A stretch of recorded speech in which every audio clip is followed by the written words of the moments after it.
All right, welcome to the Rocket Launcher podcast. This is episode 14. I am your host, Supreme King, and I am joined here by my co-host, and his name is. It's your guy Omazis. And how you doing today, sir? How's things going for you? Man, I'm doing real good. How about you? I'm doing fine as always. I am blessed as ever can be. And this week, we got a cool show for you guys. So hit the like button and subscribe. But we're going to talk mainly just some fun, laid back gaming topics, some stuff. We might have some stories in here about gaming. And there's going to be a couple things at the end of the show pertaining to Power Rangers, because we're going straight into some nerd stuff. And then the MCU, sorta. And if you read in the title of this too, you'll also know I have a few choice things to say about Ratchet and Clank. Actually, no, I take that back. I'm not putting that in the title. That's going to get clipped later. But the title is only going to be all about video gaming. So one of the first things that I think we were going to talk about was a question that was said.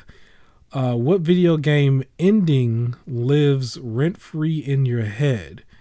So pretty much all of these questions was provided by my co-host. I thought these were fun questions that I can talk about, and he's going to talk about as well. So the only one that I put down for this, because I put just one, but I think it's a very good one, and that is going to be God of War 2. I'm not sure how you wanted to address these, because I kind of do still want to keep them not really like no spoilers in a way, just talk about my reaction to it. But God of War 2. You're going to spoil mine. Oh, you're going to spoil yours? Well, just put it's old enough. Okay. Well, yeah, mine's old enough too. I guess you could just put a spoiler warning.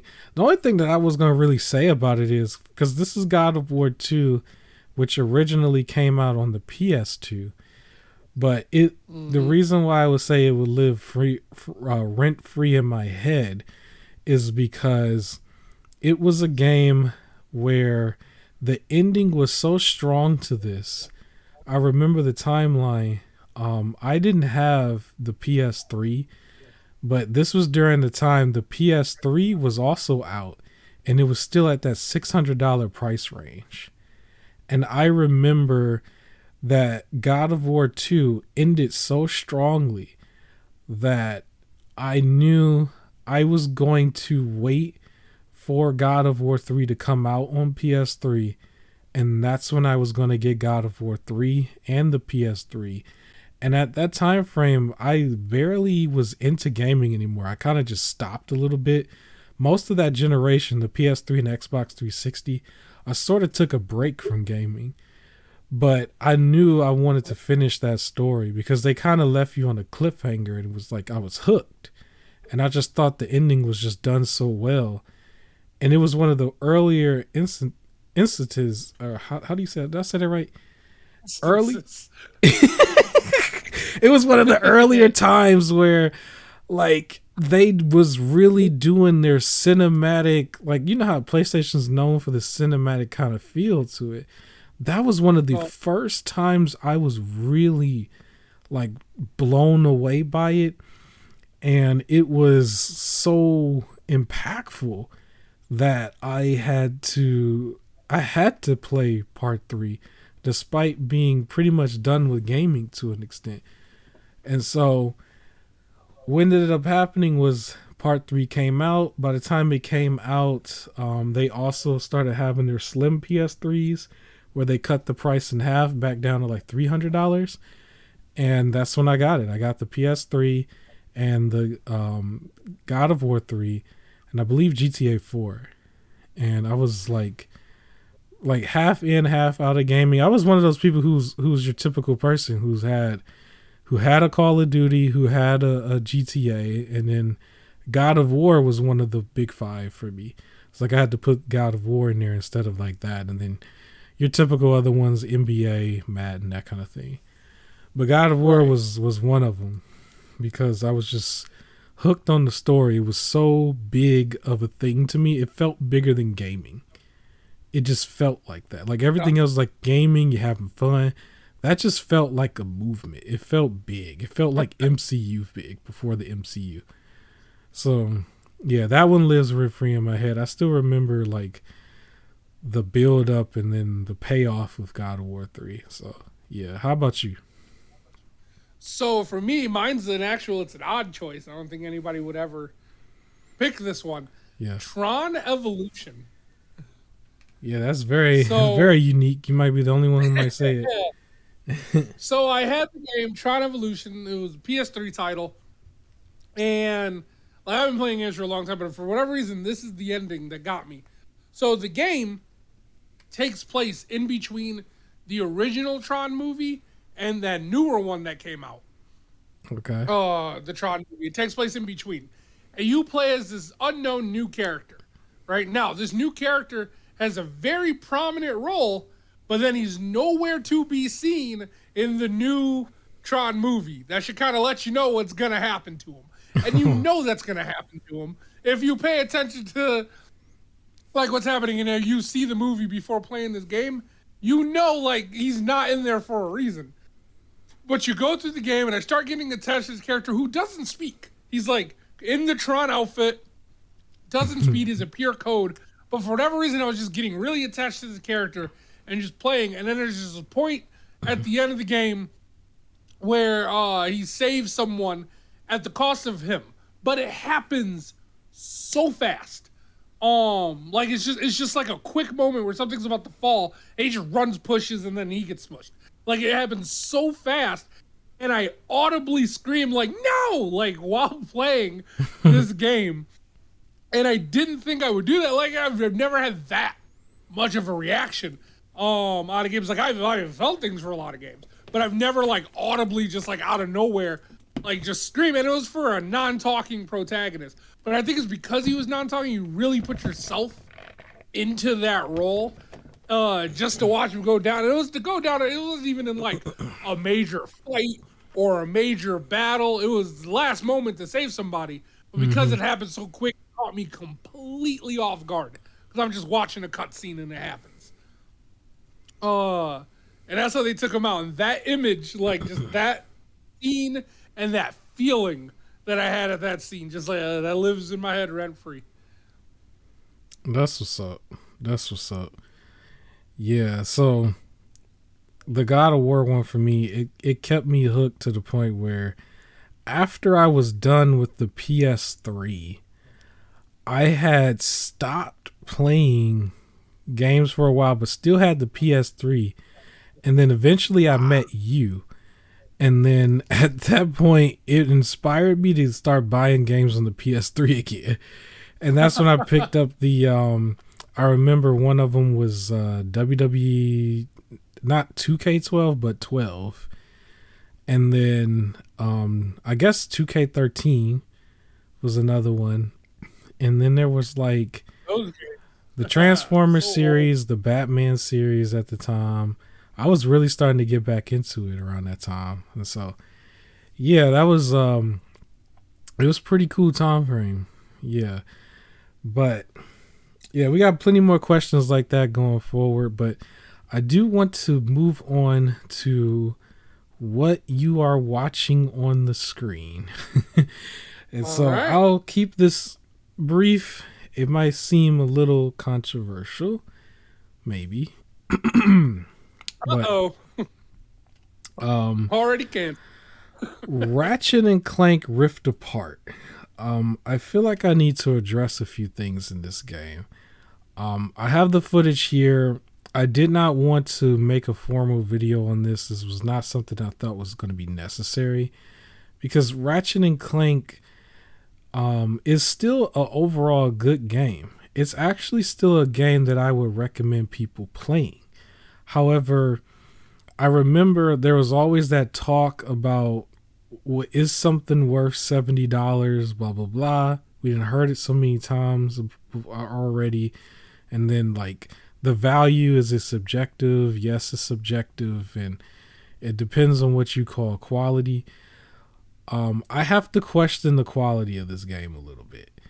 The footage that you're seeing is pretty much straightforward footage. This is at the very beginning of the game. We did see a glitch, but I think it's going to be before this clip. So if you want to see the glitch, you have to watch the beginning of the actual podcast itself. But the game had these bugs that was just so random and so weird. And I got to tell you, the time of recording this, it is September 2022. I was playing this the very last few days of August 2022 for the first time until the first day of September, right? And I beat the game 100%ed the trophy list and everything, and Hey. tiniest little bit of new game plus to do so as well. So I say that with a small disclaimer, just saying, yes, I've played through the whole thing and I know the ending and everything. But my whole thing is just that my whole thing is just that the game is one of those titles that has to be held to a higher standard because of what it's associated with, because of the people that made it, right? The games that's next to it that's been made right along next to it. Spider-Man, for example, right? And so it's charged as one of the games that came out where you cannot play it on PC yet. I don't even know if they'll ever put this one on PC because it will undermine their whole marketing where they were saying you need the PS5 for this, the whole SSD thing because of the fast loading because of rifts. So this is the PlayStation next gen title, you know. Maybe you can count Returnal as well, and so you can't really. This can't be the next gen title to start the generation and it be that buggy. Like, it was really buggy for me, and there were moments where certain things was just like I had an issue with this like trophy. Like, there were trophies that just wouldn't load for me, and I had to do all these things to get this trophy, and I'll talk about it in a second. But like, Yikes. Is the problem with me was that this game lacked a little bit of quality control over it. Like, I really felt like it should not have been in the state that it was in, being that I'm playing it a year later, because this came out June 2021, right? Isn't that when it came out? And I think it was even nominated for Game of the Year too, next to a bunch of other games, and then it lost to It Takes Two, right? Now, don't get me wrong, when this is working, it is still a cool game. I think they rely way too much on the cutscenes. I mean, you kind of see in the cutscene now, I think. But it was just like littered with cutscenes in this whole game. It was to the point where you would play maybe 5 to 10 minutes and then boom, you're right back in the cutscene. And it was like, some of the cutscenes was cool. It's very, very Disney-ish in a way. Like, if the game really feels like it could have came from a Pixar movie, right? It's not really for me overall. It's more for a kid, in my opinion. But it doesn't take away from. Yeah, it's not a bad thing though. But I did have a few issues with, like, I wanted to just play, but it just kept going back to the cutscenes. And the only time I was having more prolonged game sessions where I'm really just playing the game was when I was actually going for trophies. Like, there were moments where I would ignore the story to go for trophies, but if I was in the story, you play for 10 minutes, then you're back in a cutscene. It's like 10 minutes cutscene, 10 minutes cutscene, 10 minutes cutscene. Sometimes it was like 5 minutes and then cutscene. And the cutscenes would be like really long. Like, even right now, it's still all cutscene. It's still all cutscene. I think it's finally back in the game, right?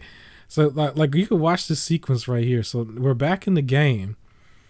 And, like, as you can see, I'm doing the rails thing. By the time I get to the end of this rails, it's back to the cutscene, as you can see. Yeah. And so the game is like that a lot. Like, it's a lot. And it's cool in some instances. I can't say it. I can't say that word. Can I? Instances. Instances. I can't say it. You said it. But yeah, I have minor gripes over that because I just felt like it was starting to take away from the gameplay experience. My biggest gripes though is literally the bugs, because I'm like, yo, this is the flagship title.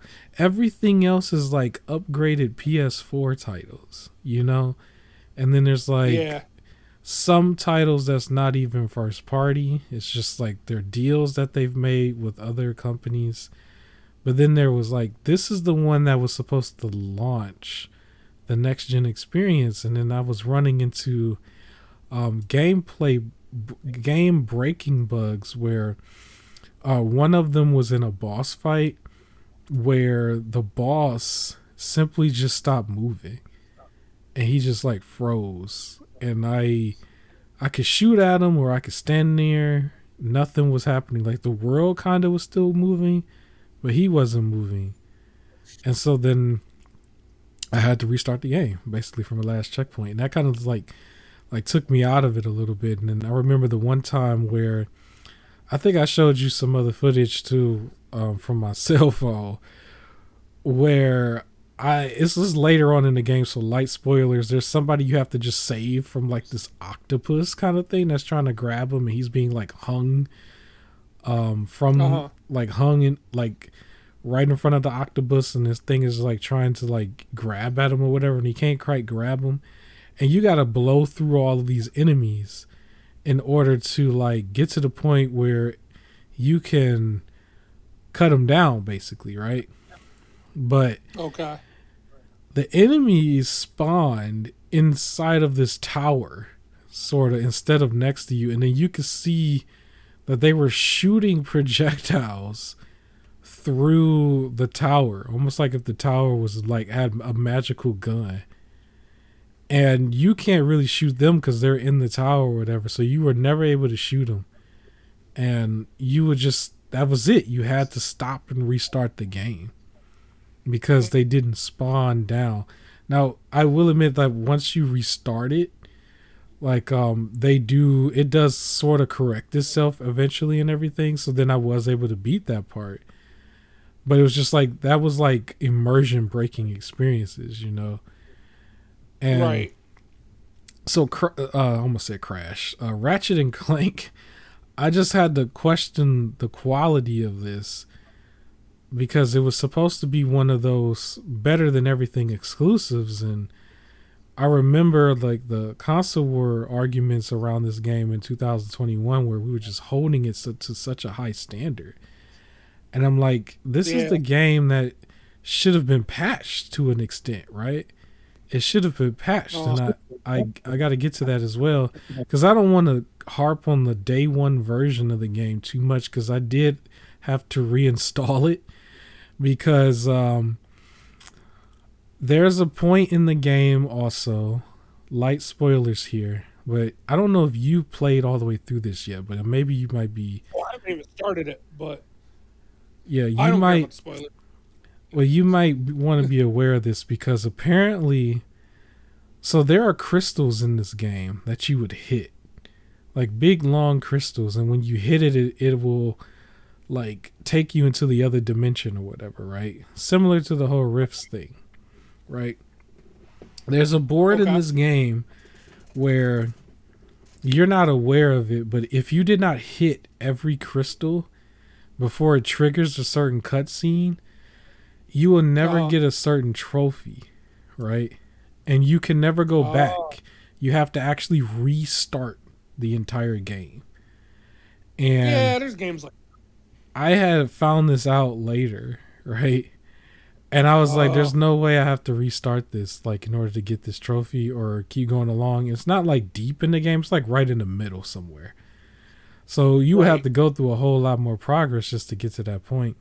And so when looking around, I heard that if you had the patched version of the game, you can't go back into a certain area, but if you didn't have the patched version, there was a way you can glitch over there by doing a sequence of like some jumps, just doing like some basic platforming that you might have learned from doing like Mario games, right? And Oh, so, okay. um, obviously, I first started the game with it being the latest patch, right? So Hmm. I didn't have access to do this. So what I had to do was literally uninstall the game and reinstall it without the patch just to get into a certain area so that I could hit all of those crystals. And that's somewhat of a hassle, but I chose to do that than to try to go through the game a second time over as like New Game Plus or whatever just to get that. Because here's the thing: what if I had missed it second time around? Like then you got to do it again. Because like once you Yep. hit a certain cutscene by accident or something, it's like that was it. That literally was it.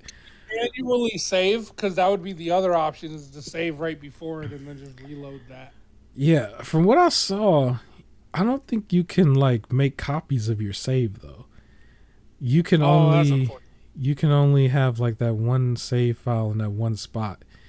But it did make a like when you do like a New Game Plus, it will automatically do a save in a second slot from what I saw. Okay. So that's how they did it, but I don't think you're in control of that. I could be wrong, but that was Got from what I saw. And so I got to the point where I uninstalled it and reinstalled the first version. And boy, was this game in such a rough shape. The first version was way worse. I don't want to harp on Ooh, it too much because I only stayed in that version long enough to get the trophy and then I switched back. But boy, was it okay. worse.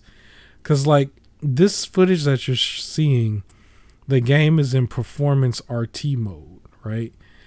That's the middle mode for like having like the frame rates with a little bit of ray tracing. The first version of this game didn't have that, so it defaulted to performance mode, which was like pure Mm, 1080p 60 frames. It actually looked a lot worse, but it also played worse because then it was like dipping frame rate. It was dipping hard. I was like, yo, this is the state it was in when it first launched. It's like I don't know for a fact or not if it had a day one patch, because it was me installing the disc version basically, because I didn't go off the a day one patch because that was okay. the only way I can get to the other area. And so with it like that, it was dipping frame rates. It crashed to the what do you call it? The desk, not desktop. It crashed to the main menu screen or something. Um, Oh, what's that crash that they do where like, do you want to send this report? It crashed to that screen. yeah. The basically the blue screen. Yeah, Yeah. it crashed to that. It was just running like crazy. I remember like you see how like boards come to you and then like go off into another area. Like one of them was like semi crashing into something and it was just making a loud noise for a second. It was just like dun, dun, dun, dun, dun. I was like, it was glitching. I was like, what the heck happened? And Mm, so it was just in a rough state. But I yeah. don't want to judge it too hard on that state because I was only in there for like the one trophy. So when I finally was able to get to the other area, I figured out how to hit all of the crystals that I needed to hit. Once I hit it, I got what I needed, and then I reinstalled the patch, and it was back to looking the way it looks now. You know, it was just I didn't like that was a hassle that I had to go through just to do that, Yeah. and you would have the alternative would have been you need to go through the game a whole nother time when it was never advertised that way through the trophy or its hints. So I You didn't. got it. You got it. First time. Yeah, yeah. So that's not too big of a gripe for me as much as it is just the bugs in general. It was just bugs and it was like weird bugs that would happen every now and then, but they would come up in key moments. Like here, this footage is really early in the game. I didn't have that much problem early on. It was just later on. It was just like little things. If you're somebody who switches weapons very, very fast, and you like let's say you hit them with one weapon, and you immediately is back in the weapon wheel switching to something else, it's possible that could trigger a glitch and trigger people to just all of a sudden be unresponsive. There were moments where guns didn't switch quicker, I guess as quickly or whatever, and then I wasn't on the gun that I wanted to be on, and then it would act like if it was jammed, and it would show I have bullets and everything, and it just wouldn't shoot. And then I would have to like create distance and then like try to go back in the weapon wheel again until it finally resets, and then I could shoot the weapon again, despite having bullets. You know. Yikes. So it has that type of thing as well. I did play the game. I started off on normal. I did a little bit of New Game Plus in hard. The difficulty is not really that bad of a game. It's not difficult really. I mean, it's still like a kid's game, so it's not really difficult. It just had bugs, and to me, it was just more disappointing. Like more, I don't really want to bash it. I think that it's still worth playing. I will say this is a definite wait for a sale, trade with a friend kind of thing. I don't think this is worth more than $30, to be honest. That's the highest I can go. It's $30. Okay. But I think that's reasonable for a lot of people anyway. I think it is still in a 60, 70, I think it's 70 retail, and then you might be able to find it certain places at like as low as 50. But that's as low as it goes. But yeah, this is definitely worth this is worth like 30 though. Story is still okay. I will admit, once you get through this story, I mean there's no spoilers here, but if anybody here watched Marvel Avengers Infinity War and Endgame, mainly Infinity War, this kind of ripped that off. It ripped it off a little bit. Yeah. So I gotta notice that right away. It's still fun and they did their own thing, but there's a lot of things because, like, for example, the rifts and everything is almost the same as if you use the Space Stone. Remember how Thanos used to go through, like he would travel through with the Space Stone and everything would be kind of purple? Like, that's what you see here, but instead of it being the stone, it's the purple gun that you just saw the bad guy with. I forgot his name. And so he was the one who was traveling back and forth, and what they do for you is they allow you to teleport to different areas on the stage, and you'll grab the other one. Right. Right. So that was a thing. The game is still overall a good game. I will still recommend it to every kid for sure. It's definitely a game that is like, you know how you have that one game, like we just talked about, what's the game? Oh no, we said what's the one that lives rent free in your head. There's another question I think that's going forward where we say like, what game sold it for you basically, or what was the ideal game? Really feel like yeah, I could see this being that for a kid. Like if you're a kid and a PS5 is like your first system, like PS4 and everything before that is kind of old to you technically, like this is the game for you. If you are a veteran PlayStation person and you didn't went through like M-rated games, a lot of shooters, a lot of like this kind of ain't for you. It's not really. It's just another game that you would play real quick, but I don't think you're gonna get the same experience as what you would get if you were a first time kid. You know, but it is still a cool story. They definitely still do the over the top cinematic thing. They make it seem like a movie in a way. It's very much like a movie. Like you could just watch this almost, and you'll play little things here and there, and then it's back to a cutscene. All I would say, I was just disappointed with all of the bugs.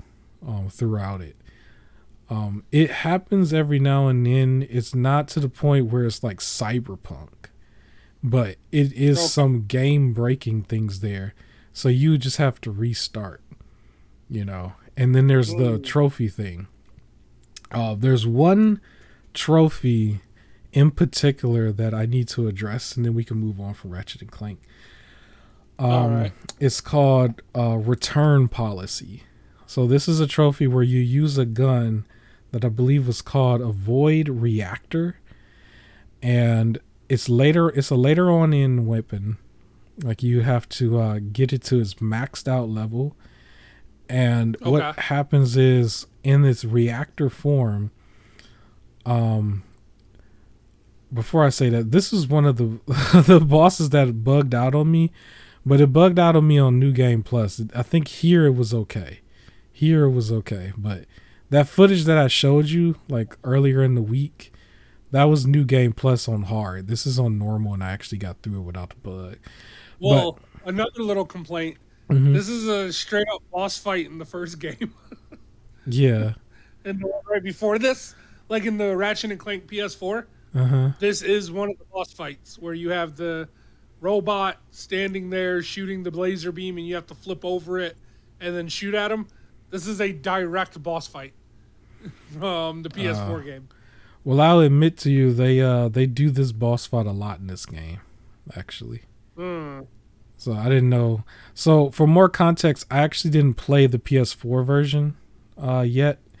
I do want to play it, and I do own it, and I will probably play it because I played this game, and I would like to see what the experience is to play a Ratchet and Clank that's more bug-free, that's still more modern. Now, your experience with the PS4 game, you didn't have that many bugs or game-breaking bugs, right? I didn't have any. Okay. Any bugs at all? Went through the whole thing. Yep, no bugs. Okay. Well, that's good. So I'll probably get to that one around Christmas because I can imagine it won't take that long to play that compared to what this is. Because this took me 4 days to get through with doing all the trophies and stuff. Some of it was a little bit more tedious because I didn't know any better. Like, I didn't know about the trophy bug until I looked it up because I was like, I'm clearly doing this correctly. And so that's also the return policy trophy that I wanted to address. The return policy trophy, you are going to go online. If you can't get it right away, 9 times out of 10, you're going to go online and you're going to see a whole bunch of videos where people are telling you to go to the challenge arena and use the void reactor there. I can tell you, you do not want to do that. You will sit there in there for hours and nothing will happen. It will not trigger the trophy. You will do exactly what you're supposed to do. It will not trigger it. And yikes. I didn't know what was happening and why it was not working. And I was looking at videos where everybody was talking about that. And everyone said, this is what you should do. This is what you're supposed to do. And I looked at the timing of them, and they were all done in 2021. And so in my head, I was thinking this might be another situation where I would have to like reinstall the old version. I was like, there's no way I want to reinstall the old version for a second trophy. And so I was looking into the comment section to say, like, why is it not loading? I did exactly what the trophy said to do. And someone in the comment section, I don't have their name. It was just a random person, right? But he basically said, you do not want to go to the challenge area because at that point you're going to be too powerful, whatever that means, and it's just not going to work there. And so he mentioned to go to an area that's called Sargasso. So for anybody who actually is playing and they run into that situation, you want to go to Sargasso, the board, and then you want to go to the bottom of the map where you will find a vendor, right? There's going to be a vendor at the bottom of the map. So check on your map, and over in that area, you want to use the void reactor. on the mosquitoes in that area that's actually throwing venom at you or spitting venom at you, right? Okay. The reason I say this is because in the comment that I saw that talked about this, they said you will be in the challenge map for hours not knowing what's going on. If you go over there, you'll get it in less than 5 minutes. I went over there, I got it less than 5 minutes. It triggered the trophy, it triggered the platinum, and I was done. Literally. Okay.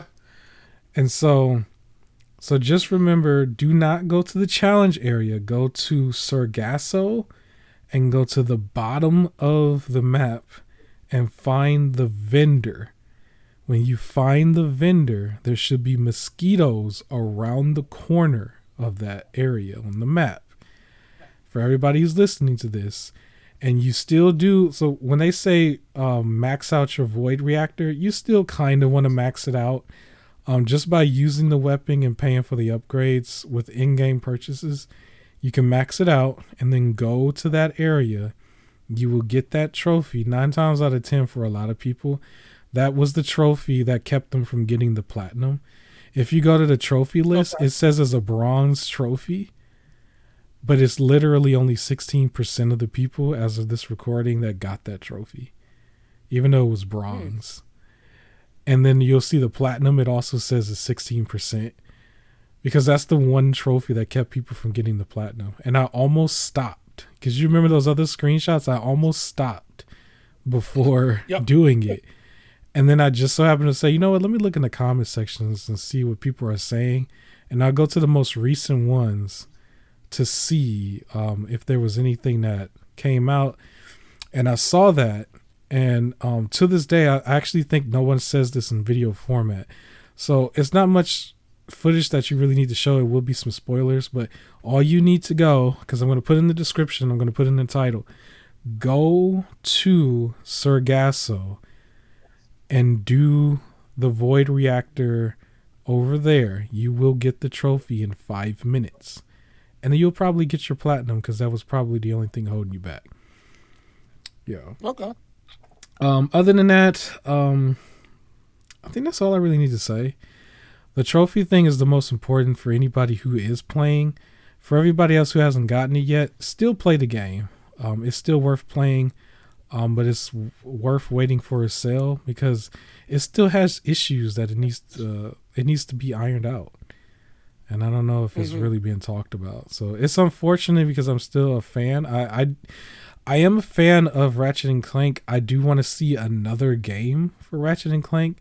It's just another one of those situations where it needs to be, a quality made game at day one. It just needs to be. I shouldn't have to reinstall old versions to do certain things. And yeah, that was for the trophies, but I also shouldn't have to restart. I had to restart. I think I had to restart 4 or 5 times because of game breaking bugs, if I remember correctly. That is the unacceptable in my mind. Yeah. If you're a veteran gamer, the cutscenes might annoy you a little bit, because I think the game is like half and half. It's like 50% game, 50% cutscenes. Like, I kid you not. Like, if you're just following the story and you don't do no trophy anything, it's like half and half. It's like literally right in the middle. It's still a cool story, but yeah. So yeah, that's all I got to say on Ratchet. Yeah, so all right, we can move on from that. That was a long one, which I expected it to be that way, and that's okay. So moving on from that, I'll let you lead on this next question, because we'll be back on the regular questions. So one of them was saying, what video game made you think, yeah, I'm sold on video games, basically? So for me, the game that really did make me feel like a gamer, the one that really sold me on video games, I would probably say it was Gauntlet Dark Legacy on PS2. Awesome. So way back, when I was a kid, me and my brother, that was the game. Like, we would play that, and that was the no sleep, pretty much up on that. Like, the way we would play that game, and then like pause at like 3 in the morning and then go to sleep and then at 9 a.m. wake up, eat breakfast, unpause and keep going. Like that was that game. And I remember I had the barbarian class. I decked out. We were able to we played it so much that we were able to get like the top stats and everything. So by the time we got to the end, like we both had like solid gold, like armor and all this other stuff. He was a mage. So it was like solid gold, everything that could be solid gold. Just the top stats. I remember we kept replaying certain levels to make sure we were maxed before going to what we thought was the final boss. Fight that, and then it turns out there's another final boss that like blew our mind because it was like one of those games where it was like, here's your levels. But we went through them, and then it was like, boom, here's this thing that opened, and we're like, what? And like losing it. And that was the game I would say like that would have been if they had trophies, then the 100% completion, like all of that stuff, that would have been that game. Yeah, so Gauntlet Dark Legacy for me. I wonder how trophies would have been on PS2. That would have been kind of cool. So I know, I guess PlayStation Premium is having some of that now with like trophy support for some of the games that did make it into it. But oh wow, okay. Yeah, it's probably kind of cool. I guess for this one, we know it's funny. I have 3 different ones here. But if I was to go back, the main ones that started it off for me or made me hooked was actually on the N64 when I was a real young person, young kid. The first one that I have is your most notable one, which is Super Mario 64. That one was just an adventure that you could argue it hooks people to this day. You got people who speed runs to this day. Yeah. I watch people speed run. I used to watch people speed run while I was at work, and watch people just like they were just trying to get past like I think the lowest guy or the lowest number a guy got was like to get 70 stars within like 42 minutes or something, and he was like the record. And somebody else I think beat it eventually at like 39 minutes or something to beat the game. But it's like a game where people know it so well that they know exactly where to jump. They know exactly how to trick jump and glitch kind of jump, off the wall jump just to get to a star in less than 10 seconds from loading into the board. It would be crazy to see. But as a kid, like, yeah, it hooked me, man. I used to spend hours into that, and that was the one game that lasted like years when you were little, right?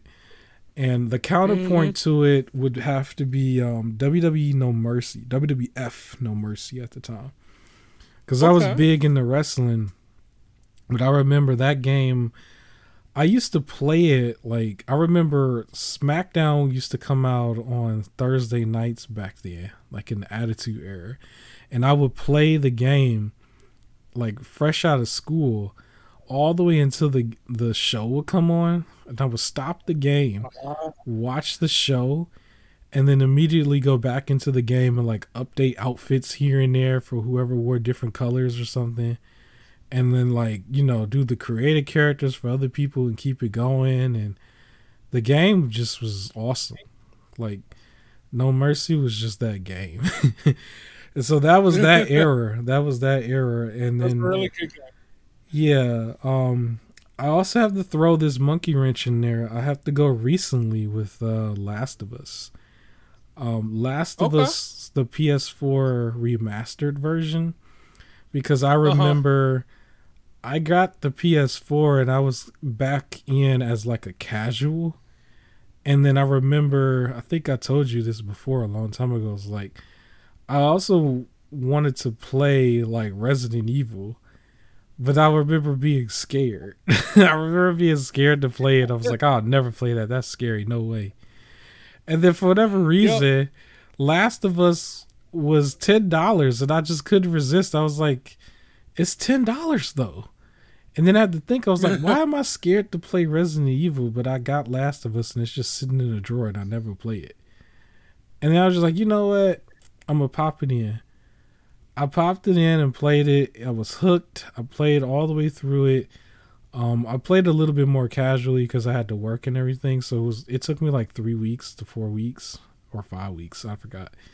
But I was hooked to it, and it was the game that when they roll credits, I actually gave it a standing ovation. I just stood right up and clapped. Nobody saw it, wow. nobody nothing. I just stood up and clapped. And afterwards, you remember when I was taking the pictures of those stacks? I felt like I needed to go buy everything. It sold me. Wow. I went from casual back into casual to, I can't really call myself hardcore because I'm still technically casual because I have to work. I'm gonna be honest, internet. I don't know how y'all sit there 6-7 hours in them Twitter spaces. I don't know how you do it, but I can't do it. Even if I have the time to do it, I cannot do it. I gotta go do something. I gotta go make money. I gotta get up and just touch grass. I can't do it. Yeah. So I can't call myself that much of a hardcore because there are people out here in the trenches, right? I've shown you the screenshots that we've laughed at. But Yep.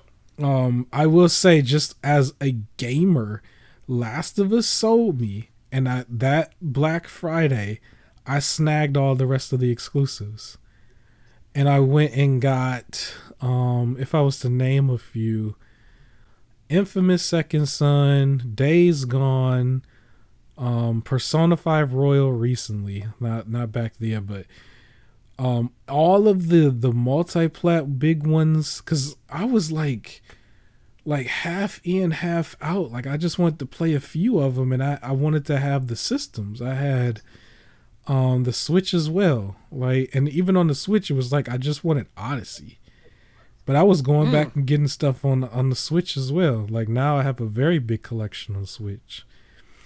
But it was Last of Us that brought me back in, because before I had the systems because they were cheap when I got them, and I really wanted to play like 1 or 2 games on each system.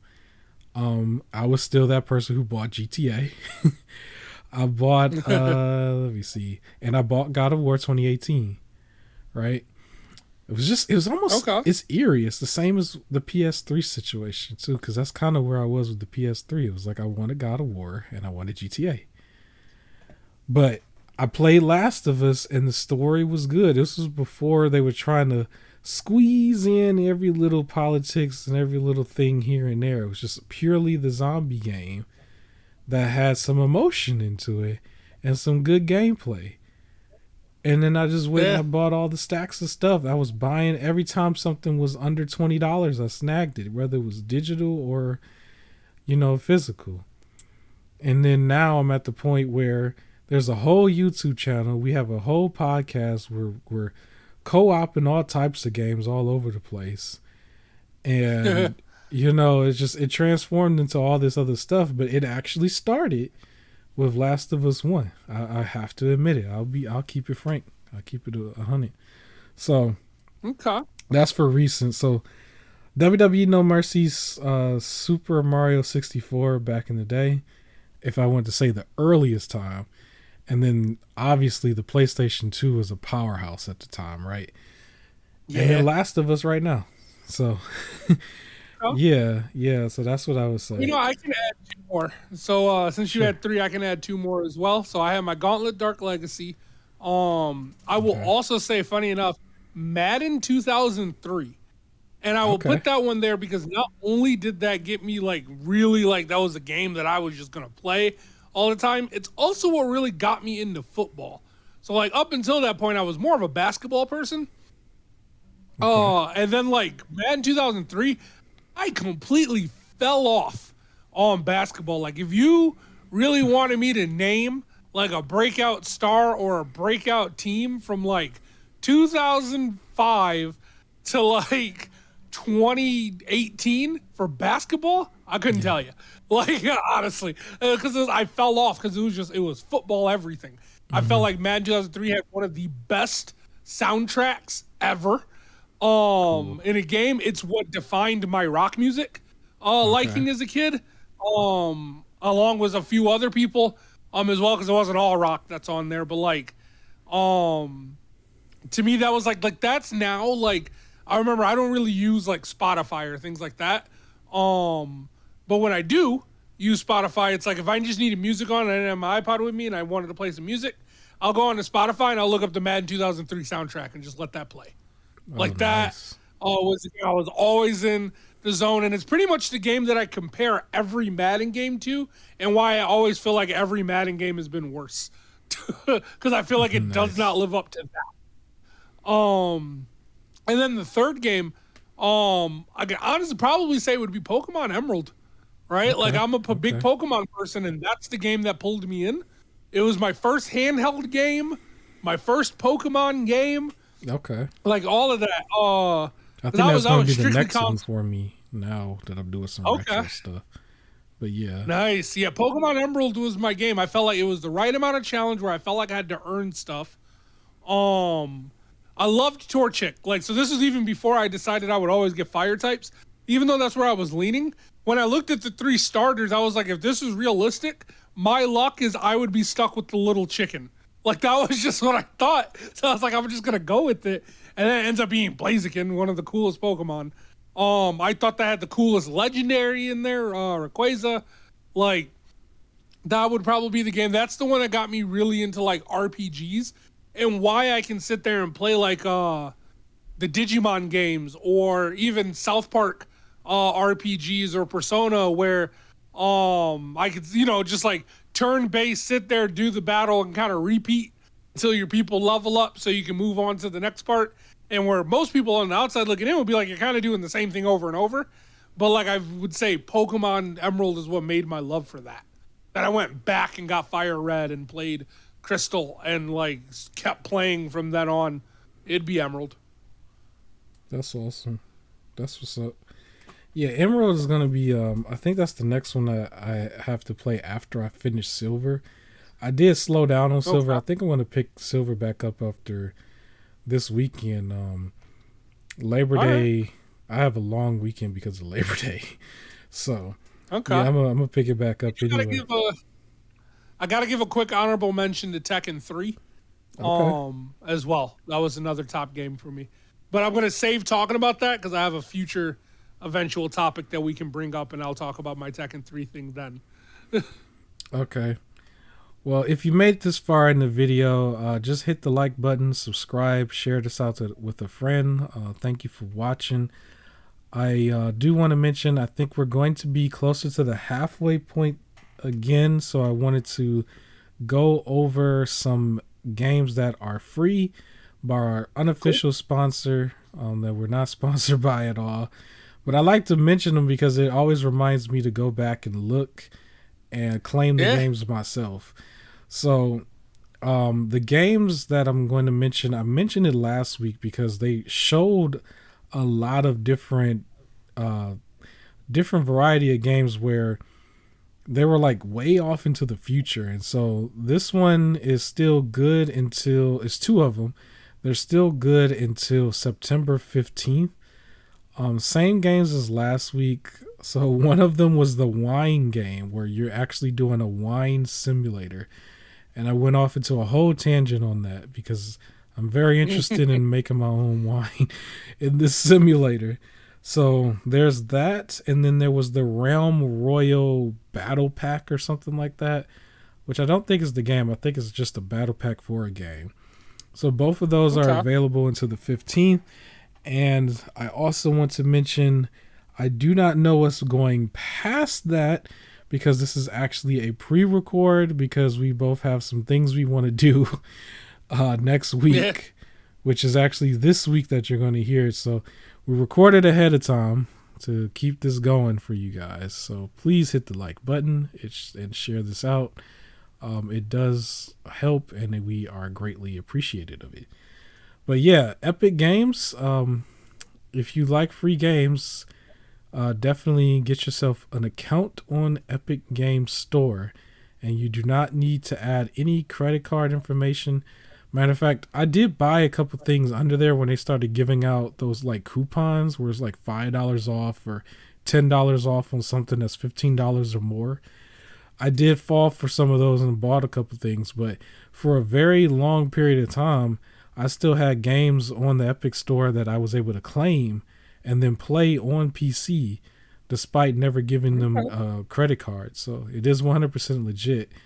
So it might not be everything that you want, even though some stuff is still like better, like bigger games. Like Tomb Raider was one that was a game that you should have gotten last week or the week before, and then from that, that's more of a AAA game as well, I guess. I think at one point they gave away Control, which is also more AAA. So yeah, get some of those free games. They give all those out.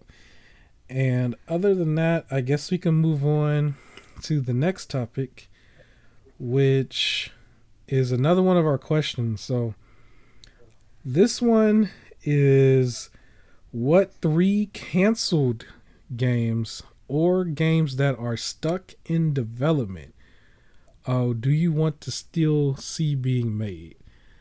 Yeah. So there's one that's going to be an obvious answer. I'll save that one for last. But Okay.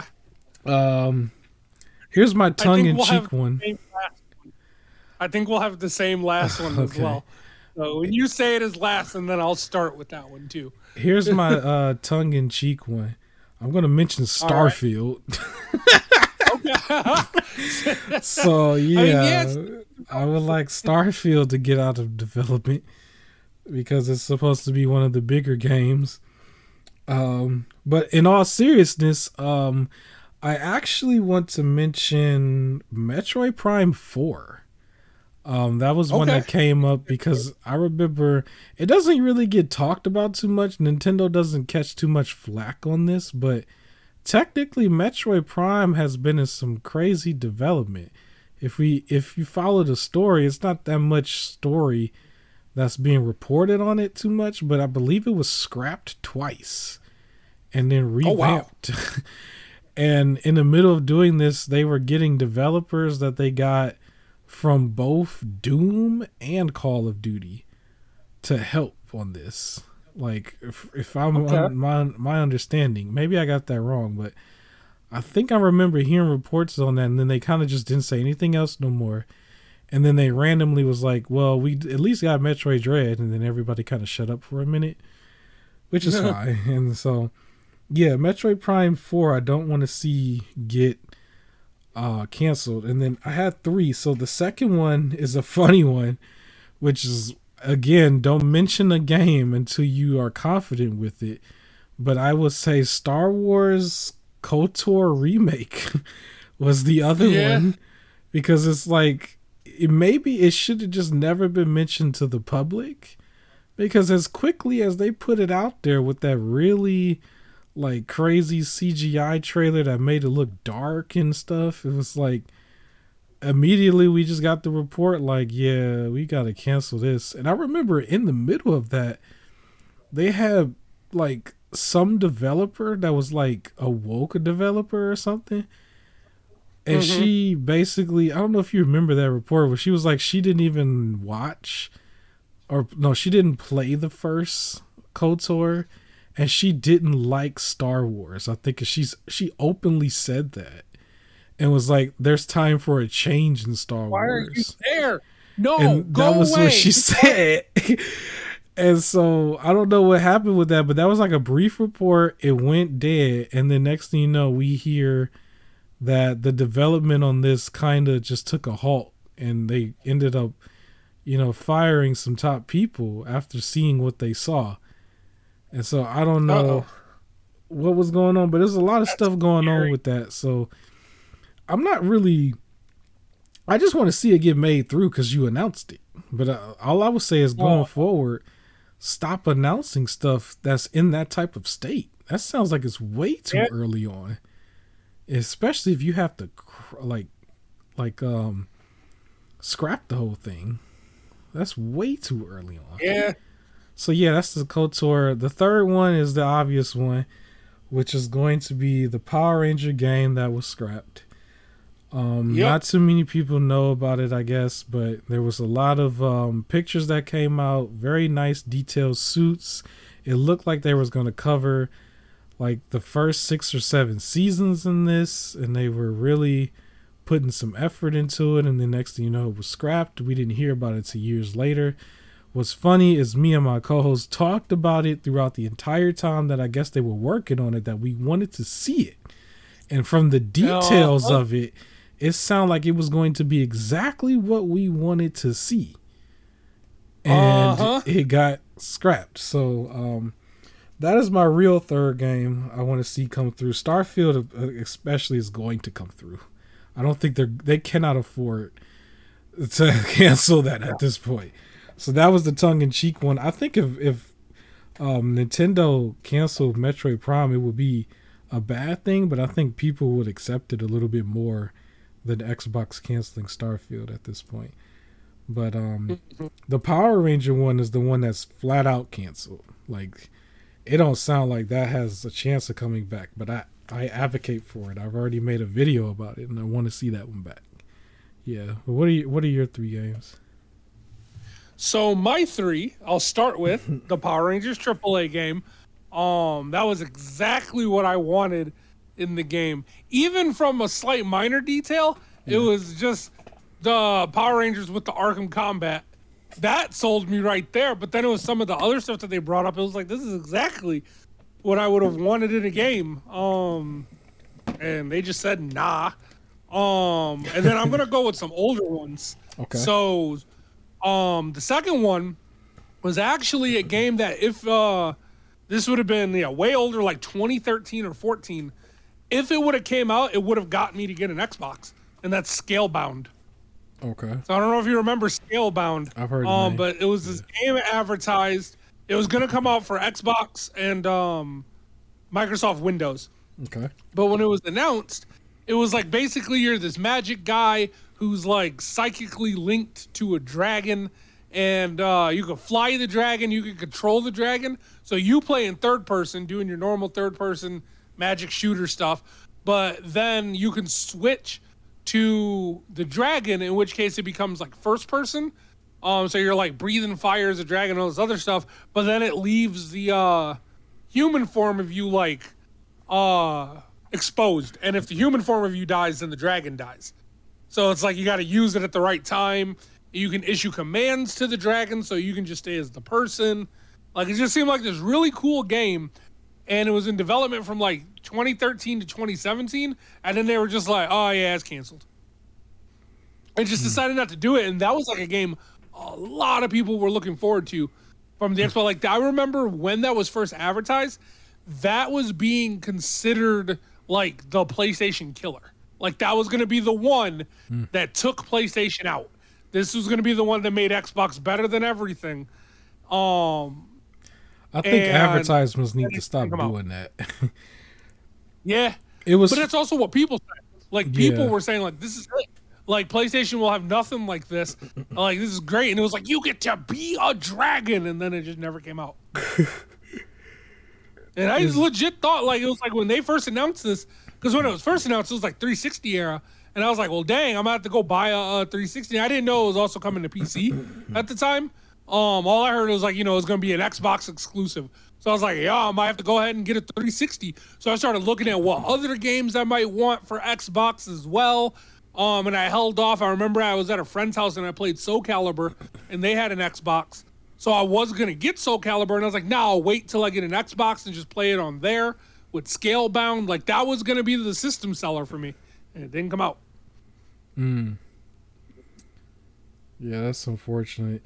It used to be cool when they would say, like, this is going to kill that system, when they actually was showing heavy hitter stuff and was coming with their A game. But now I think the industry is in a position where they can't really talk trash because they don't have it in order. They don't have their stuff together. It's always in pieces and everything needs to be worked on. So I don't think that they should advertise like that. They don't anyway. It's more family friendly stuff. And nobody, like, back in the day, the console wars was really coming from the companies too. There used to be commercials and stuff where they used to take direct shots, like direct shots at each other. And so they don't really do that stuff no more. They're more happy, friendly. Oh, congratulations on your next move, and we're happy for you kind of thing. It's like, nah, I want to see all this cutthroat stuff that's been happening behind the scenes that we've been hearing about. I want to see that in the commercials. But yeah. And then my third game is another old one. Okay. It would have been like, this was the game when it first got announced and they showed some gameplay of it, and I was like, this is the one for me. Star Wars 1313. So that was an old one where you were gonna play a bounty hunter, and then eventually everybody was like, it's Boba Fett, and you basically do play Boba Fett. But the idea was that you got to get some prisoner, and he's in the the third like the cell 1313 is like their most dangerous prison, and there's like floors to it where like the bottom floor is where you put the scariest. So you have to break into the prison, make your way down to the bottom floor to get this guy, and then all of the prisoners like pretty much get out, and now you gotta fight your way back to safety at the top. Like that was the premise of the game. But it's like you're in a Star Wars universe and you just got like a gun, and like Boba Fett's like weapons and a boost, like a jetpack. And it looks so good. They announced it. They showed some very clean gameplay footage of like one scene, and it was like awesome. And then when Disney got Star Wars, they shut down the game studio and the game just got terminated. Dang. So it wasn't even on some like they had to cancel it. Like they were working on it and it was looking great, and then it was just Star Wars got taken. Disney said nah, and then it just got canceled just like that. Yeah, that happens sometimes. It's unfortunate. It happens sometimes.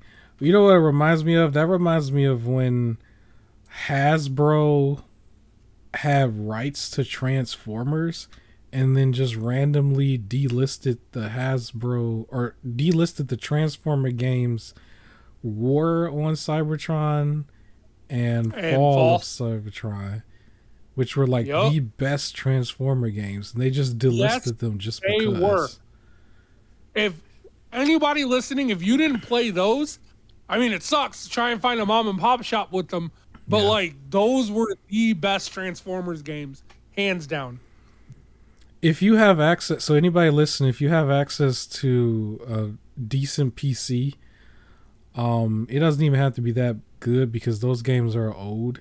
You can play the PC versions through, wink wink type of ways, and you can install them and then they can work just fine. So I would say try that way because once it hits PC, even if they delist them, you can still get it somehow. So it's there. And then other than that, I do own the Xbox 360 versions. They're there, and I think they're on PS3 as well.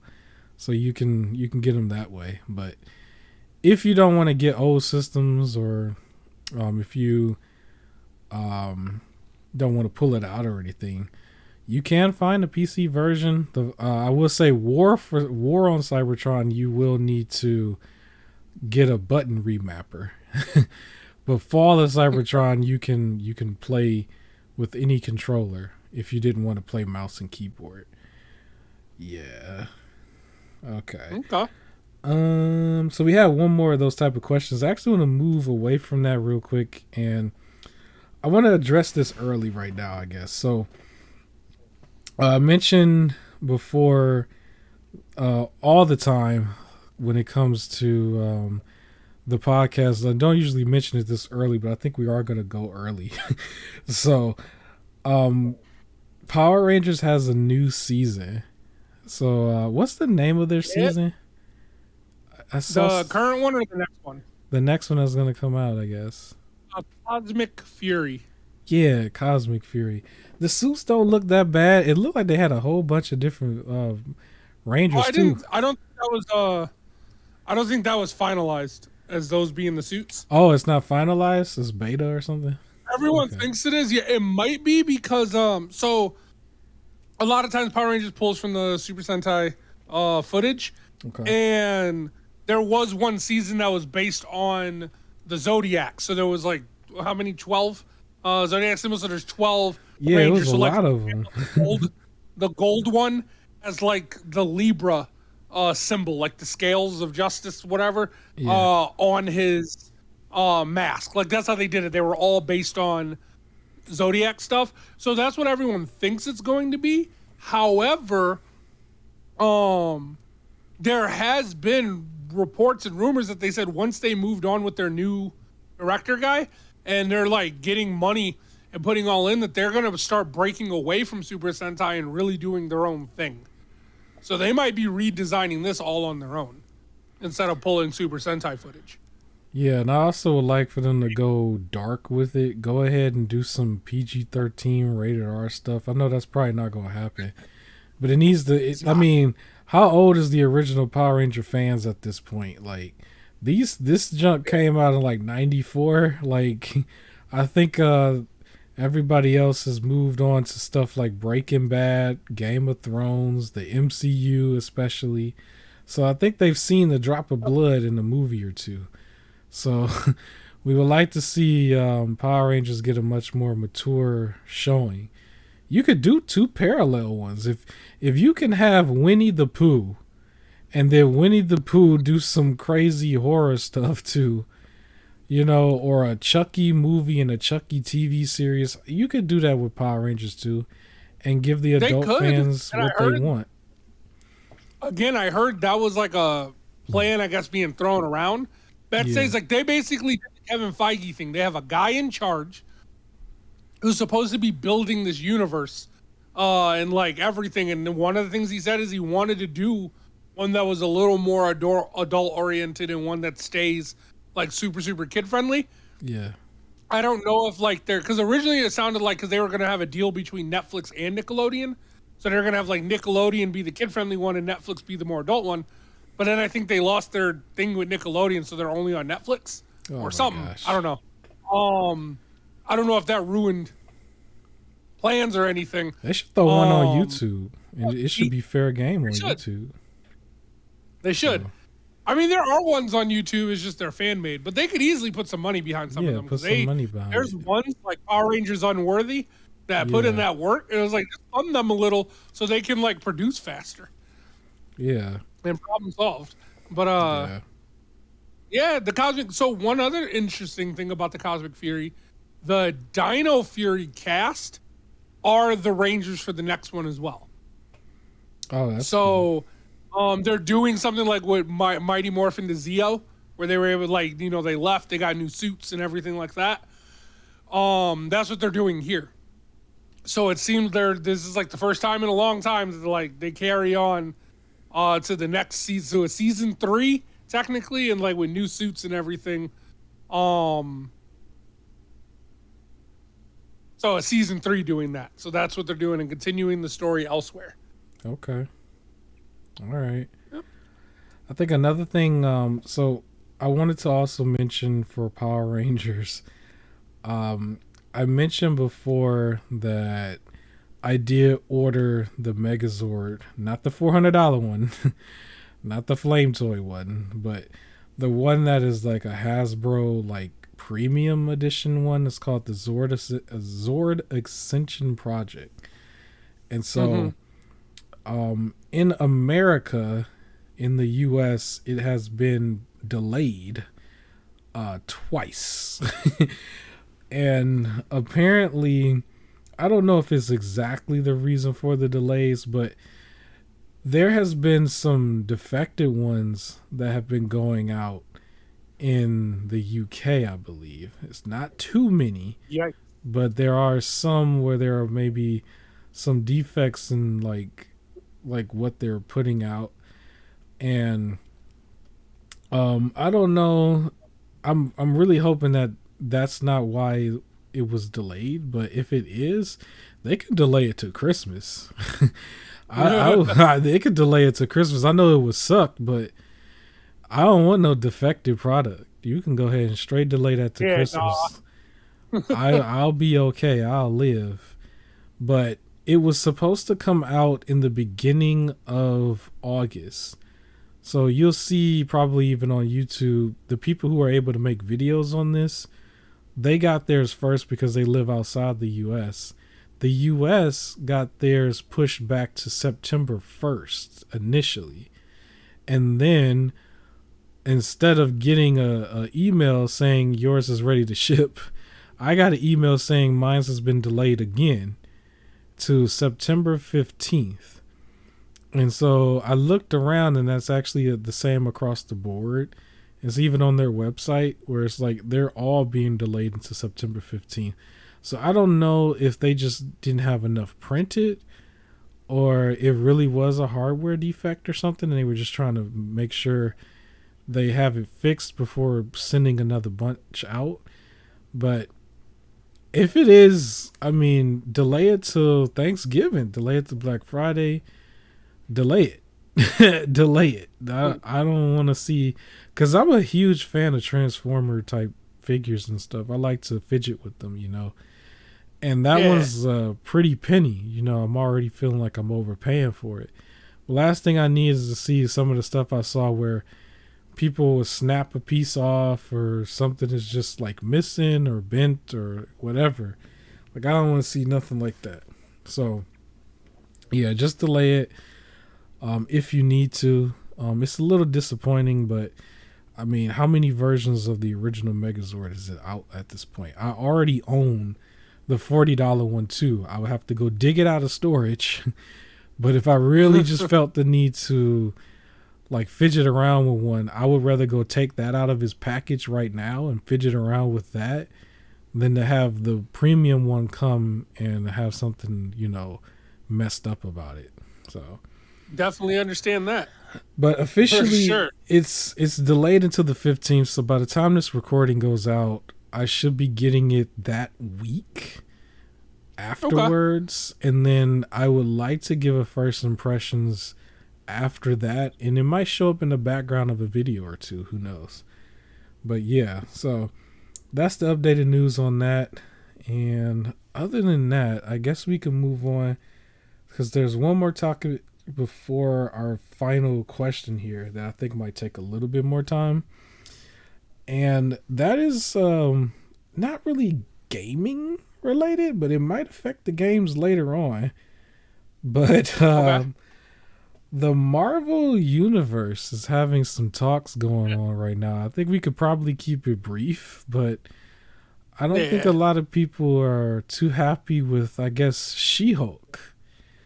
Yeah, so here's my thing. So, okay, Megan Thee Stallion is in She-Hulk, and there's a whole scene where they twerk. And I've been watching She-Hulk. I wait till, really, I binge. I wait till the series is done. Okay. And then I binge. And I realize sometimes because they play these out like a movie and just kind of cut it in between. So I want it done. Another thing is, if I start a new show, I need 3 episodes to be out, because I give the show 3 episodes before I quit on it if I don't like it. Okay. But like, slight tangent. So, Walking Dead, I stopped watching it because I remember I was just watching it on a weekly basis, and then there was this one episode where Daryl and one of the kids, basically they get lost from the rest of the pack, so then they have this whole like brother sister bonding like episode where he teaches them how to make moonshine, and they're just like, you know, really getting to know each other, and you finally get him to open up, and he's taking care of her, and like, they're gonna be safe and they're gonna make it, and it's so heartwarming. And after watching that episode, I just did not care anymore. Like, I had no reason to, can't wait till next Sunday to watch the next one. Like, I just didn't care. And that was the last episode of Walking Dead that I saw, outside of the Negan scene. Like, yeah. I watched that scene. But, like, I stopped watching because I realized I just didn't care. And I found myself now, even if I watch it on a weekly basis, I kind of need the full thing to be just there. So if, like, I don't end on a sour episode. If I don't like the episode, I can watch the next one. Because then I just don't feel like watching anymore. So I'm doing the same thing with like She-Hulk. I'm waiting until it's done. Okay. And then I will watch.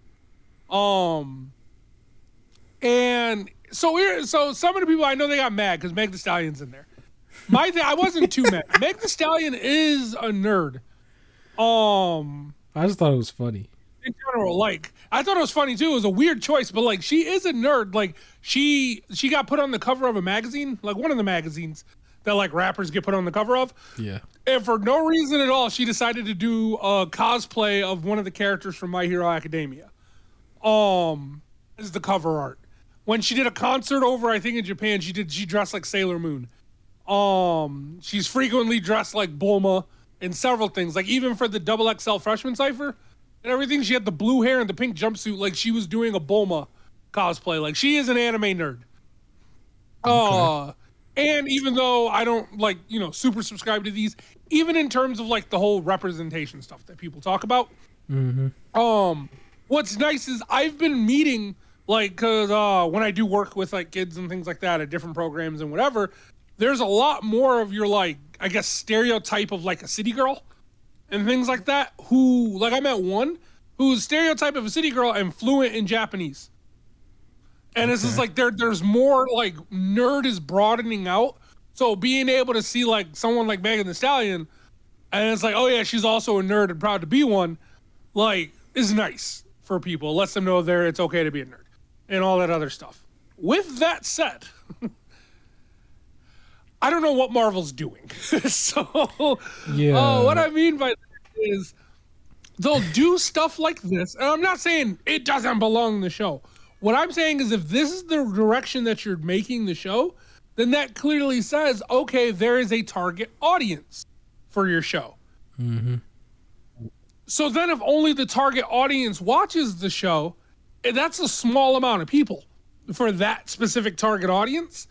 And then a lot of other people aren't going to watch it and they're like, it's not my thing and they don't want to see it.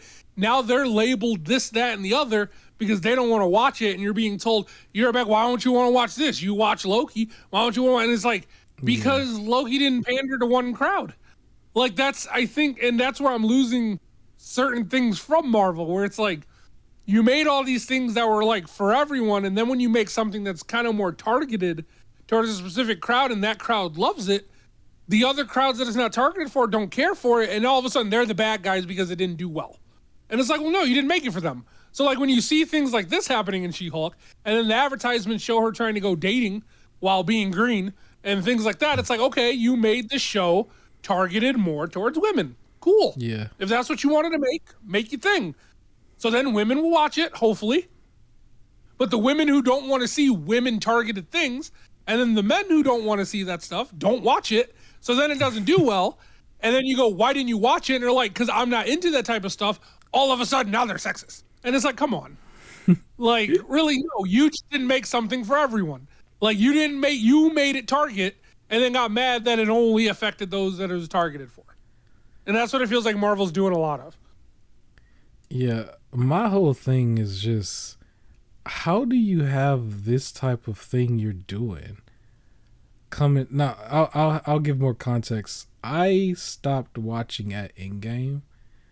I did catch Marvel. I caught Spider-Man Far From Home, right? And because then I kind of, yeah, like that was it's still the ending of the phase, I guess. But the thing is, for me, out of everything that you built in the 10-year span and the type of sacrifices you had to make, where the franchise really did lose, big names overall for the, I guess, greater good of pushing the series forward. How are you having all of these things happen now where the tone is just so much more like toned down and stuff? Like, I understand, like, you can't really, not everybody's gonna top Thanos, but it's like, is this not still the same universe where a Thanos exists? Like, it's still technically the same universe. It's like, how do you end up doing all of this stuff after coming off of the story of Thanos? Just as a company, as a story, as a direction, because everything else is always going to have some sort of divide. But from the last time I checked, everybody showed up to watch Endgame, though. Like, there was no divide. Everyone showed up for Endgame. So you would think going forward, you would make everything else just as serious, just as big, just as epic as Endgame. Like, what are you doing? Just for the people who are like writing and creating and doing all this stuff is like, I understand it's not going to get that big again right away because you still got to build stuff up, but it's just like, I don't think that phase 4 is supposed to be the reset button that people are saying. I think you really still should, like, the people who are still left over once the original Avengers are wiped away a little bit, it should still be more serious. Because I think there was even a gripe with Love and Thunder recently. People were saying that it was too jokey and stuff like that. And like a lot of like tongue-in-cheek humor in the series here and there. It's like, how are y'all having that kind of moment after coming off of Thanos? And Thanos is what grew the biggest crowd. You know what I mean? Like, how are you doing these type of things? I don't get that, really. Well, let's also talk about this. Yeah. In a lot of earlier Marvel movies, like if we do compare it to Phase 1, right, which is what people are saying to do. Yeah. So if you compare it to Phase 1, there weren't any real, like, earth-shattering ramifications that tied one into the other. They just eventually kind of led into each other, right? Yeah. Let's not forget after the it was the after credit scenes, really. Yeah. So let's not forget, spoiler. Yeah. In Eternals, a giant hand has erected towards the space from the ground, right? Of the Eternal trying to come through the Earth. Mm-hmm. There's a giant hand raised into the space. That has had zero mentioning or ramifications in everything that has come after it. Miss Marvel. What else? Hawkeye. I believe that series was after, because I think Eternals came out in November, maybe, and Hawkeye came out in December. Then yeah, Miss Marvel has no mention in She-Hulk. It's probably not mentioned in Thor. I didn't hear anything about that. It was not mentioned in Doctor Strange. None of this has any ramification. There is now a hand just like in the middle of the ocean. That ain't messed nothing up. Like, no one's talking about it at all. Not even the remaining Avengers are over there checking it out, at least. Like, at the very least, like, who built this? And it was like, it just propped up in the middle of the day. And no one's checking it. Like, I understand if no one, like, knows about the things that happen during Christmas time in the Hawkeye world. Because that wasn't world-shattering. But the Eternal stuff was a little world-shattering, and no one's talking about it. Oh, man, we got to twerk. Yeah, no, they got to twerk in the office. We got to twerk instead. Like, okay. It's all about the TikToks. I'll be honest, I was also really hoping that, like, and again, I haven't seen it, so I can't put it under any context yet. But from what I saw, when they announced her in it, I was kind of hoping she wasn't just going to be, I guess, the stereotype, or not stereotype, but I guess what her rap character is. Like, I thought she was going to, like, Ludacris doesn't play Ludacris whenever he acts, right? Mm-hmm. And everything. Like, he's not always just Ludacris in things, right? So it's just like, but for her, I was like, she went in there, I was like, no, she couldn't just be this other character that was portrayed by Meg Thee Stallion. No, she just had to be Meg Thee Stallion doing Meg Thee Stallion stuff. And it was just like, So Meg Thee Stallion is in the MCU. Yeah. She's in the MCU now. That's silly. I'll have more on it when I actually watch it eventually. So give it like a month and I'll come back and report exactly. Yeah, but to me, so from somebody who hasn't been watching a lot of the other stuff, it takes it a step down. It ain't even really her fault. It takes just the direction, the seriousness a step down. I look at it the same way as if you just plucked her into Game of Thrones. It's like, it just feels out of place. It just does. If you grabbed a random chick and threw her in Game of Thrones and she started dancing, it's like, that's in the world of Game of Thrones when all that other stuff was happening. You know what I'm saying? Yep. And again, I gotta see the content.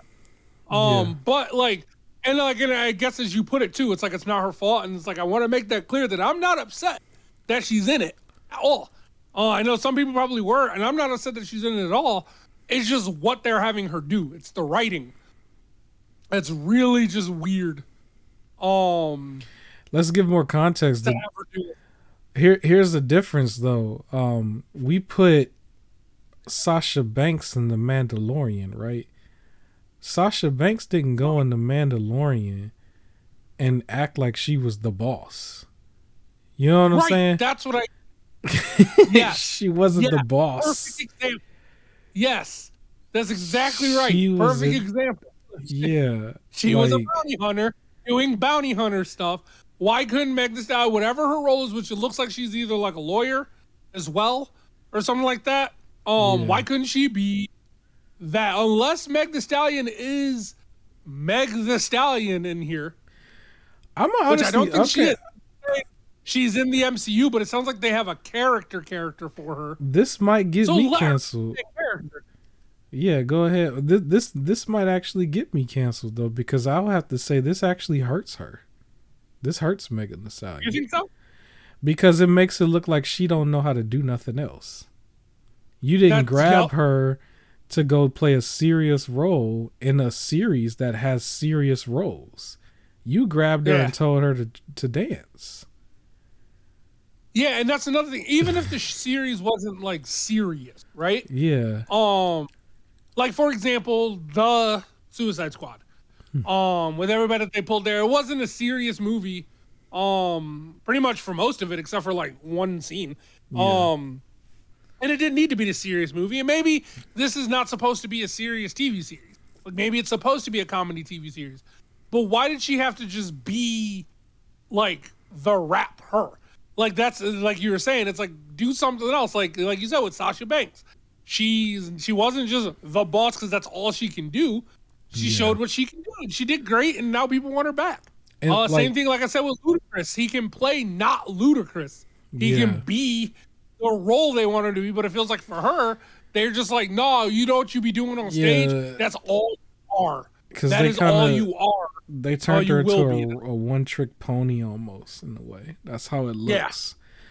Which I'm not really mad at her. She probably don't even know any better at this point. I mean, I'm gonna be honest. From some of the history, the stuff we didn't heard about her, she probably didn't know any better. She just saw an opportunity and she took it.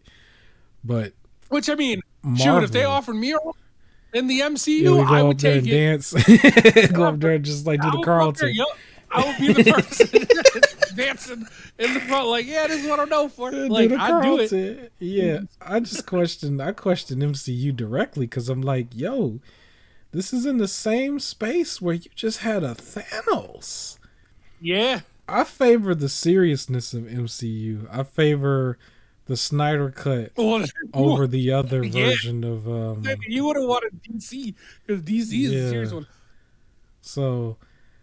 That's my whole thing with it. Overall, it looks goofy. It looks like they're toning things down. They need to stop toning it down. They need to keep up the pace. And big moments can happen when Spider-Man is not there and when the regular Avengers is not there. But you got to treat them like they're big. You know? Yes. It's the same thing if we was to talk wrestling for a second. Those big moments that they have can happen with the little wrestlers. It's just you got to actually use them with the smaller names and make them big moments. Yes, I agree. Yeah, but we can move on from that. If you made it this far, please hit the like button. What else you want to say? I wanted to say from the footage that you're seeing real quick. So this is from Persona 5. Okay. And I have Persona 5 Royal. And in there, one of the DLC things they had, you could change your, like, in, like, the alternate world attires. And that's what I did here. They have this from this anime called Featherman, which is basically Power Rangers, the anime. And I was able to change all their attires to the Featherman anime, which basically made this Power Rangers, essentially. So, like, the main character you are is the red one, and then your colleagues are the yellow, pink, and the black one, and they all have different bird designs. So, like, the little black one there, that's Morgana. He's a penguin. And then Anne looks like kind of like a canary. Skull, your friend, the one in the yellow, he kind of looks like a chicken. And then I looked it up, And as you get other companions, if you equip them with the Featherman costume, they get their own color as well. Okay. Yeah, so it's like a little part of this thing. That's what's Yeah, just wanted to point that out. I will also say for this game, for anybody that ends up, they feel like they're about to go start Persona 5 Royal and it's a long game, here's my advice for it. So you can get a part-time job in this game. And one of the jobs is at the store called the 777 Mart.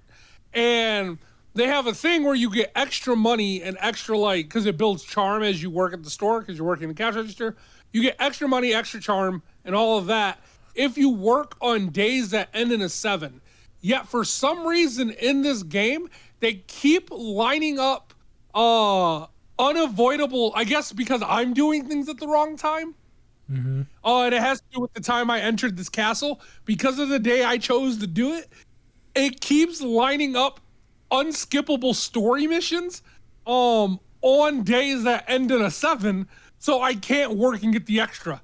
Like, because it's just as soon as it's that day, all of a sudden everyone needs me to do other stuff, and it's just unskippable. You're sent here, there, and the other, and then it's evening time, and you're not allowed to go back out because you're too tired and you need to go to rest. Go get rest. It's super annoying because it just keeps lining up on the 7.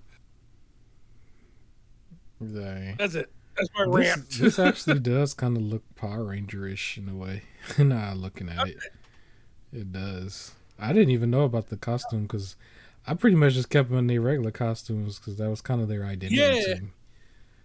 I was playing around looking at the different items and I noticed that they had a bunch of costume stuff and I was like, hey, I recognize Featherman. And when I equipped it, yep. They all have their little super outfits. Hey, that's what's up. Well, we got like one more technical topic here that's probably going to be short, but I actually have a lot of different answers here, even though I think you only asked for 3. But okay. I think the question was the question was just what 3 games do you think should have another, and it's either sequel, remake, or spin-off? And so I have a few things here. Do you have exactly 3? I have exactly 3. All right, so I think I'll go first because like I have 6 or 7, but yeah. That's fine. I mean, I can always, for sure, I always feel like more, but I've numbered it down to 3. Okay. The 3 that I would want the most. Because I have them in every category. So, but yeah, go ahead. Oh, okay. Can't wait to hear them. For me, number 1, I would want Sly Cooper, and I don't care which of it is. Either a sequel or a remake / remaster. Not necessarily a spinoff. Like, I want it to be about Sly. But I really want them, and I know Sucker Punch isn't doing it because they're focused on Ghost of Tsushima, and rightfully so, they only focus on one game at a time. They complete it, and then they kind of move on. Like, they make the story that they want to make, and I respect that. But, man, do I want another Sly Cooper game. Like, for sure, or remaster the 3 with, like, upscaled graphics and all of that good stuff for the PS5. Like, or something. Just, that's what I want. For sure, Sly Cooper. They were really fun last time I played them, and I never got through all 3, and I would just love to. Besides Sly Cooper, sticking with Sucker Punch, I want another Infamous game. So, maybe not necessarily a sequel. I don't need it to be about Delsin again, from Second Son, and I don't need it to be about Cole from the original. But I would love like another Infamous, like continuing the story with a whole new person with new powers and things like that. Like, I think that would be really cool and really fun. It was nice when I first started playing it because it always felt like when Marvel being a big thing, and then I'm a DC head and DC having Batman and all of that stuff, that this was like something of its own, right? It was its own powers, its own universe, its own breakaway story, and I loved it. And like, I've played all of them: Infamous, Infamous 2, Festival of Blood, Second Son, and First Light. Like, I played all of them, and I would love more. And then finally, kind of a curveball one. I don't think people would. I don't know if everybody remembers or even played it. Okay. Army of Two. Army of Two was, to me, one of the best co-op games. I just loved it. Like, I've played all 3 of those. So Army of Two, Army of Two: The 40th Day, and Army of Two: The Devil's Cartel. And Devil's Cartel did leave an ending where they could continue, and of course that was just the last one. And I would love for this, like they had,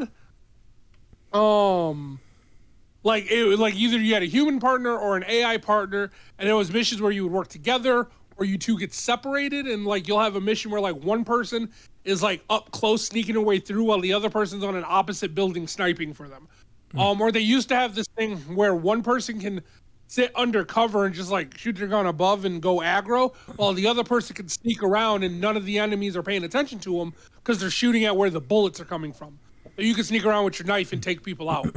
Or they used to have a fake surrender. It was the coolest thing where you see a room full of enemies and you drop your gun and you get on your knees and you're putting your hands behind your head, and then the partner comes in and shoots, and then you can pick your gun back up and go.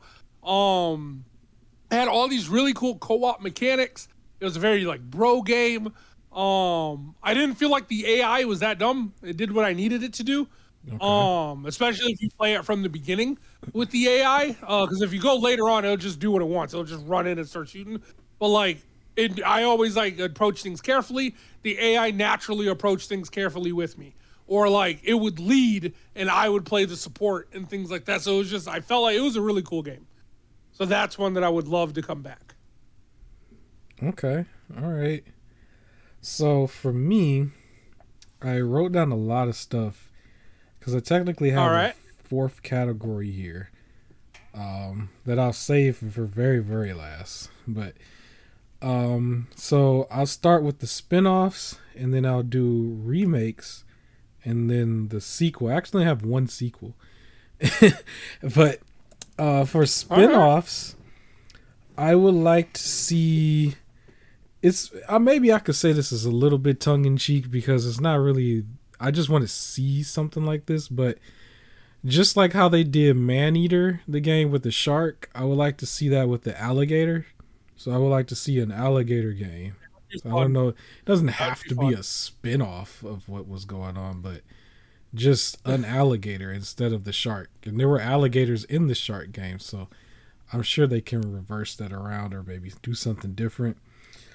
The bigger one, though, for a spinoff, it was not necessarily a spinoff of a game that's already out, but more of the show or the movie.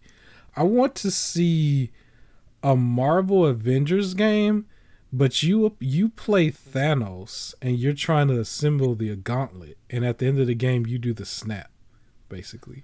Either that or you do Endgame and you win, I guess. You want to be the villain. Yeah, I would like to see that. I think that would be a very interesting thing, and that'd be the closest one they can get away with without like getting all the soccer moms offended, right? Yeah. The next one is actually very super niche. This might not ever happen. But this is going to be the spinoff to the game that was actually canceled, Power Rangers. I want to see a spinoff where it's almost the same thing, but you're playing Lord Draken. And they do the Lord Draken kind of thing. And so you're playing the bad guy, you're going through the series and that whole comic book, like, but you know, however they do it. But it's Lord Draken. So those are my spinoffs. Remakes. The first one is very funny because I don't have the name of this. I'm going to just describe it. In the 90s, my mom used to go to this community college, and I used to go into the, like, let's say the computer room sometimes with her, and they would let me get on the computer where they would have like a computer game. And I remember this game so well, but I don't remember the name. It might started with a C. Could have been Cosmo or something like that. It was basically a side scroller 2D type game that was like a platformer almost, and it was a robot, and it's just you had to keep completing certain levels. And I've been searching it for years because I wanted to just kind of play it through emulation or maybe pay for it if I could, but I don't know the name. I don't know the official name. All I know is it was a side scroller type of game from the 90s where you played a robot. It was almost similar to the robot being like an Alpha 5 almost.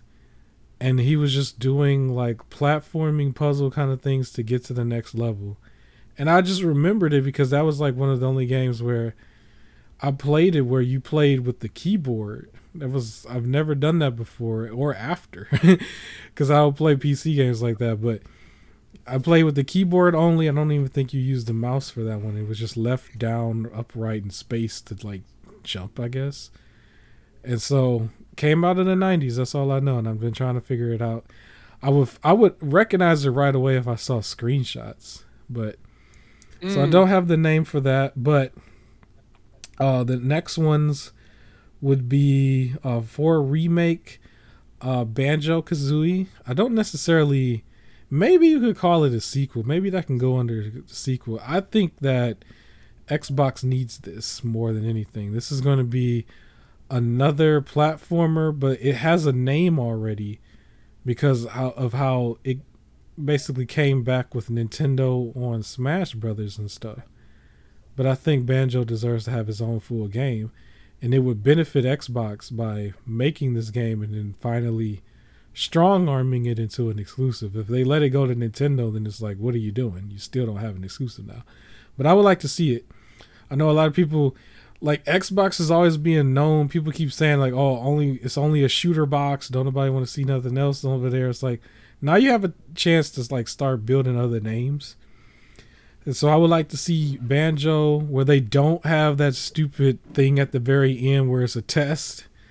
Let's see an actual Banjo platformer. So that's what I'm looking for. So it's under the remake category, but it could be a sequel too. Okay. The other one is technically 2 in 1 because I wouldn't mind this being added together as one whole game, but this is Path of Neo, Matrix Path of Neo, and then Enter the Matrix from the PlayStation 2. Yeah. As a series, this really needs to redeem itself from what they did with that last movie. But they had something here that was somewhat limited by the hardware and by their ambition. Like their ambition was bigger than what the PS2 could do, I guess. And it just there were areas where it looked like it wasn't really fleshed out that well. But now that games are really taking their time and going for more AAA development, and they also showed you that Matrix demo where it was like really high res, things. I feel like they could turn that into this where it's like it's Path of Neo where you play Neo and you do all of his stuff. But then there's also Enter the Matrix where you have everybody else and you play it that way. And you got today's shooting mechanics, today's like combat, and then some of the cool looking stuff that you probably seen from like Control and everything. Like they can do that in the Matrix. I would like to see that. So if it's separate, that's fine. I would like to see it combined into one big nice package and they give it another shot. Because they technically showed you, the skeleton of what it probably could be, right? They showed you that demo, and that demo was better looking than a lot of things that just came out afterwards. And it was still promotion for that movie, but they still did it. Somebody still sort of did it. So to actually see that as a game would be amazing. Sequels, so there technically is just one here, and that's going to be Last of Us 3. I want to see if they can fix this story. or what can you do? Can you fix it, or how do you go from it? Because people said it was good, people say it was bad, it didn't win awards, people didn't agree with it, but it's like, let's keep it real. Behind doors, it's like you kind of know the direction that they were going with was probably not a good idea according to the fan base. But how do you go past that? How do you fix it? Or what do you do? So I would like to see that for sure. Another game is another one that's basically similar to The Matrix, but it wasn't a game at all. It was actually the movie. So if people didn't know this, there's a guy named Jet Li. We know who Jet Li is. A lot of people know who Jet Li is, but he wanted to be in The Matrix and he couldn't. And so I guess he felt some type of way about that and went and go made the movie called The One, where he Yeah, was great. jumping into a bunch of universes and killing the other people who looked just like him Yep. and killing himself in the other universe. And so he would absorb powers, and it was making the other ones become stronger. And so that made like the yin and yang thing going for a split second. And so I think his name was Good move. Hugh Law or something in there. Hmm. I would like to see that as a game. You start off as a Jet Li, you jumping into portals, you find your other version of yourself, and then you're slowly getting stronger to the point where you do become the one, if it's I possible to think do. the closest we got to that was Rise of Honor, Jet Li Rise of Honor. Yeah, he did. I remember the controls for that was really weird. It was like the combat was just the R stick, It was, the right stick. but man, slow motion shooting, that Yeah, junk was so cool. yeah. So he made his own version of it called The One. It's a great movie. Go check it out if you haven't. That is what I would like to see. I would like to see. So I guess I could extend this back to you. Is there a movie that you would like to see as a Yeah. game? Oh, I was gonna use that as like one of the potential future topics of like a movie or TV series you would have Right. loved to see made into a game. So we can talk about it now. Mine would have been either Smallville. I've always wanted as a game, in some way, but that's because I want a Superman game. To be honest, like a really good one. But for this, I've always wanted a Supernatural game where Okay. like you had to investigate, help people. There's some creature, and then you got to use your normal skills and drive over and like go hunt down the monster after investigating and figuring out where it's at, and then having the right weapons to take it down and things like that. I always thought that would have been cool and everything. Where you have the role of a hunter, and you got to go hunt down a monster. Um, yeah, and even little things is like so you can keep salt on you. So after talking to somebody, you realize you're dealing with a ghost. So you make sure to keep salt on you and have the like rock salt like shooters. You like try and find a way to like take them down. So it's a mix of like L.A. Noir and like The Witcher 3, and stuff like that. Like I always thought that would be really cool. Okay. All right. Well, that's cool. I think we That would, are that would at the end of the easily be a show. multiplayer. You I said was gonna say what? that would easily be a player game. That would easily be a multiplayer game too. You just investigate with other people and everything, and talk around, and then you can fight the monster together. Like I thought that would be really cool. Yeah. Shout out to Monster Hunter.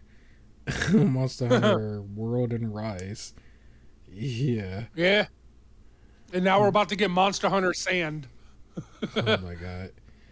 You know what I just realized? Because we were supposed to mention this on the last episode and didn't. Uh I oh. just realized it.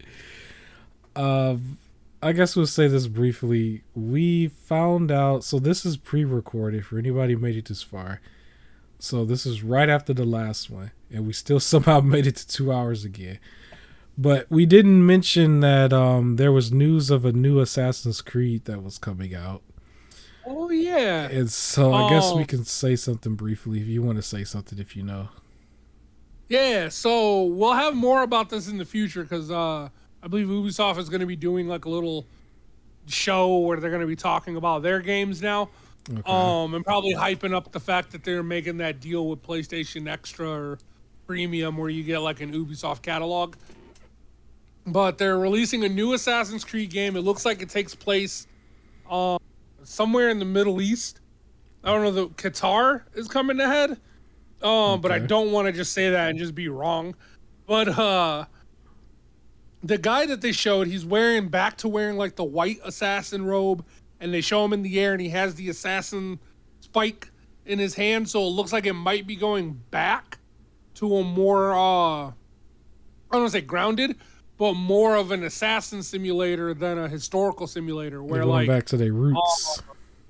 yeah, where like Valhalla, you were a Viking. You weren't really an assassin. You were a Viking. Um, and in Odyssey, you were a soldier. You weren't like an assassin. Things like that.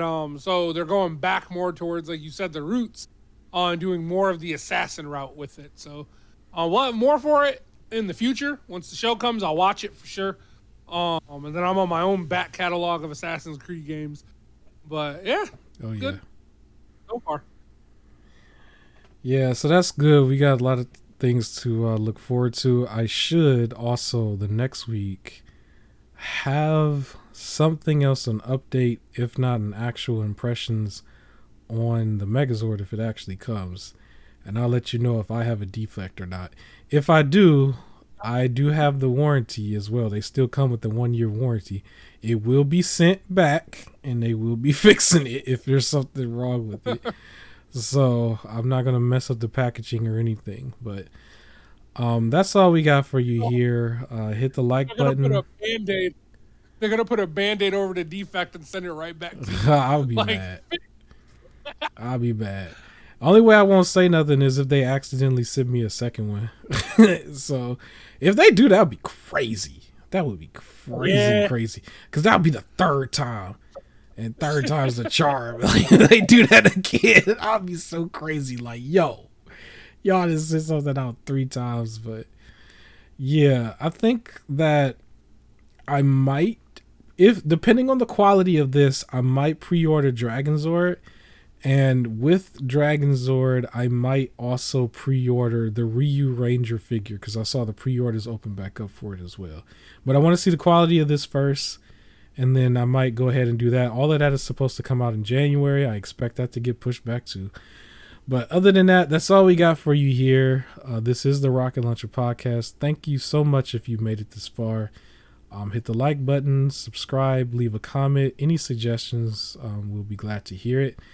And any other last words from me before I close this out? Yeah. If you made it this far in the comment section, tell us what or what movie or TV series you would have loved to see be made into a video game. Oh yeah, that's awesome. Yeah, I would like to hear that too. We gotta get some ideas out there.